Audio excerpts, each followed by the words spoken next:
Okay, so what I'd like to do is start with the goals that you would like.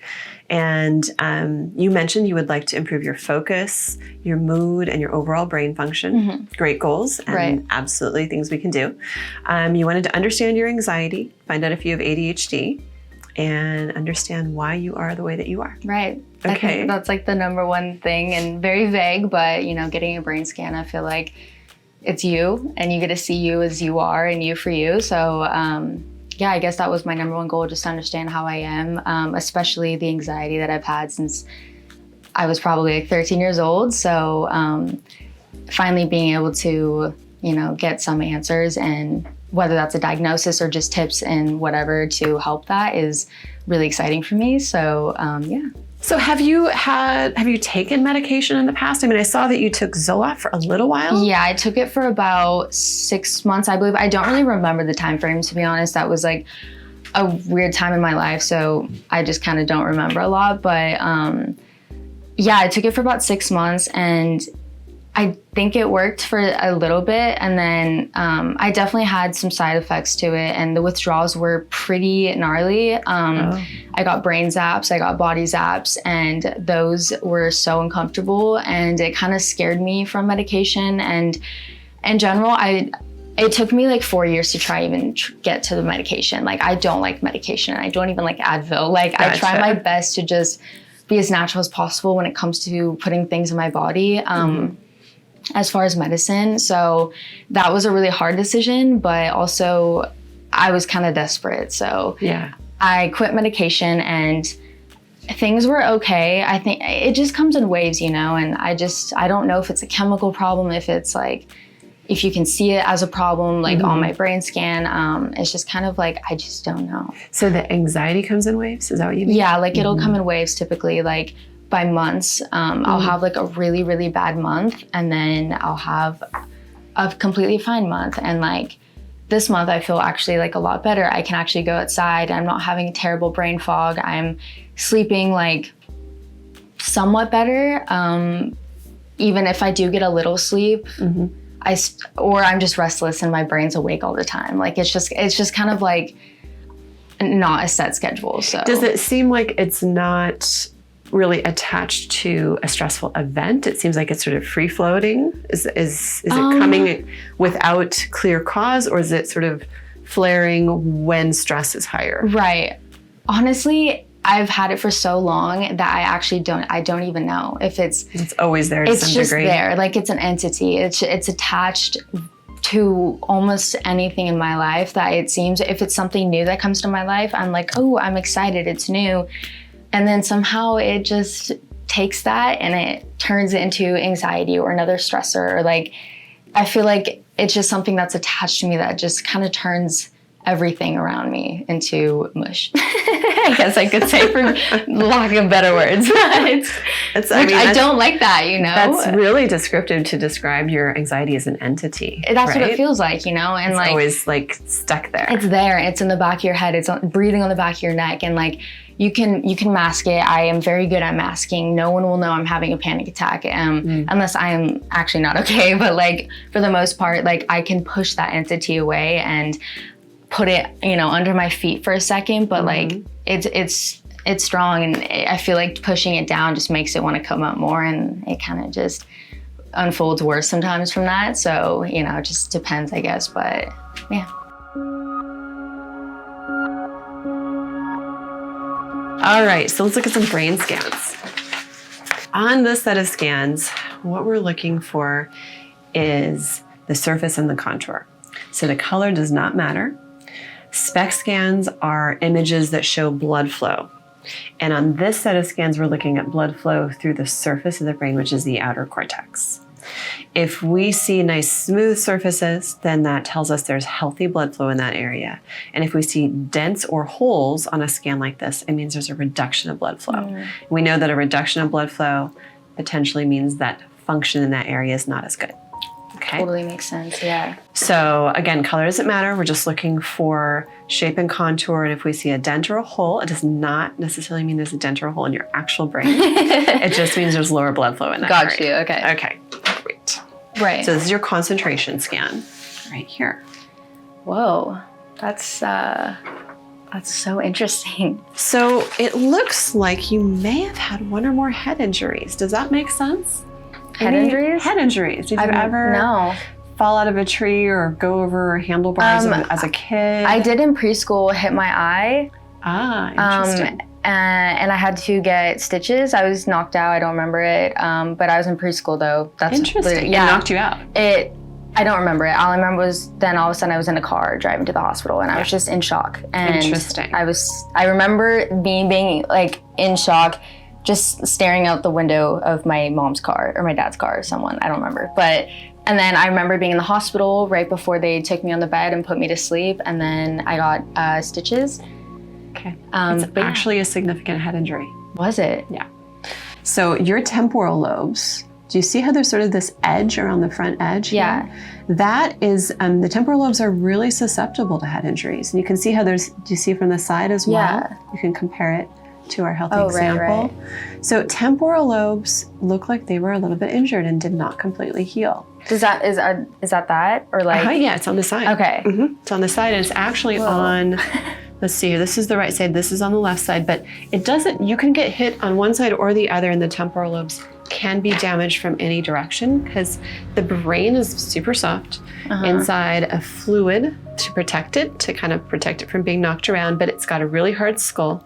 And in any kind of head injury, that skull can bump into the skull, the brain can bump into the skull and create damage. If it doesn't completely heal, this is what it looks like. So temporal lobes are really susceptible to that because they're in this little bony bowl with a ridge around the edge. Okay. So from any direction, that ridge can slide over and you see that front edge right there. That's exactly what we see. That's crazy that was even... It may have actually had a lasting impact. And you can see actually all the way up the side, right? This is the temporal lobe. And then up here, it's sort of getting to the division between the temporal lobe and the parietal lobe here. So that is simply, those are head injury? It looks like you've had one or more head injuries that have not completely healed. That's so weird because I've only... Is that the only one? That does sound significant. I mean, you got knocked out. And I was young. Yeah. And I don't remember it, I guess. So yeah, I got knocked out. That is just so strange to me because that was the only one I've ever had. I've never had a concussion or that I remember. It looks like it may have had a mild effect on the back of the brain too, which is interesting. So in any kind of a whiplash injury, so if you got hit in the front, right? Right. So you have an impact to the front and then the brain moves to the back from the impact. Very common for any kind of a front impact or a rear impact to see damage both at the front and the back. So interesting. So you're pretty much saying that like from that injury, in the sense, it kind of whiplashed me back and then kind of threw around the brain, I guess. And it had a front and back, yeah. Yeah. If it doesn't completely heal, this is what we see. Now, the other things to know, so the areas that were affected, temporal lobe is really important for the formation of memories. Your memories are actually good. Right. Also really important for mood regulation though. So when temporal lobe blood flow is low, it can lead to less stability. Got you. So more easy irritation. Sometimes people will notice they're more sensitive to light or sound. Yes. And also less stability, so more easily triggered into anxiety or depression, honestly. Crazy. Yeah. So this was the outer layer, outer cortex of the brain. Okay. And now we're going to move to the inside of the brain. Cool. Okay. Start with our healthy example again. Healthy example for a female your age. And on this set of scans, it's the same orientation. This is bottom up, top down, right side, left side. Perfect. But on this set of scans now, color does matter. Okay. So we've essentially made the surface translucent. So now we're looking through the brain. Okay. And blue is relatively low blood flow, red is moderate, and white is high. Okay. So on, as you can see, healthy scan, we expect to see a lot of blue, which is relatively low blood flow. If you've ever heard that you only use a little bit of your brain at one time, here's proof right here, right? Lots of it is low blood flow. Then we expect to see a little bit of red and a little bit of white, and we expect that white to be focused back here in the cerebellum. Got you. Cerebellum's really densely packed with neurons. It's active even when we're at rest. It's helping us to coordinate movement while we're sitting here upright. Gotcha. And so a lot of activity we expect back there. Make sense so far? Perfect. Makes perfect sense. Yeah. Okay, let's look at yours. Okay. I am lit up.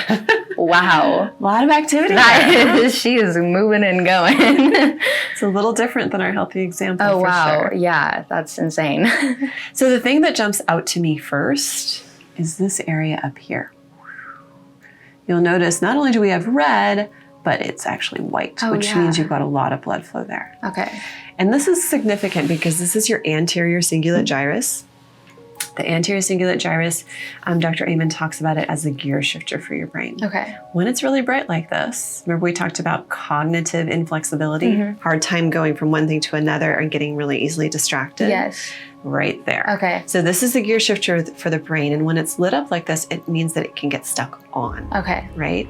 And this can also contribute to things like OCD symptoms. Interesting. Right? Okay. Where you kind of have, it's sort of think of it as the brain getting stuck. Okay. I have to do this set of things before I can move on. Right, exactly. Right? I need to count. I need to do this activity to be able to move on and let things go. Right? And so that's interesting.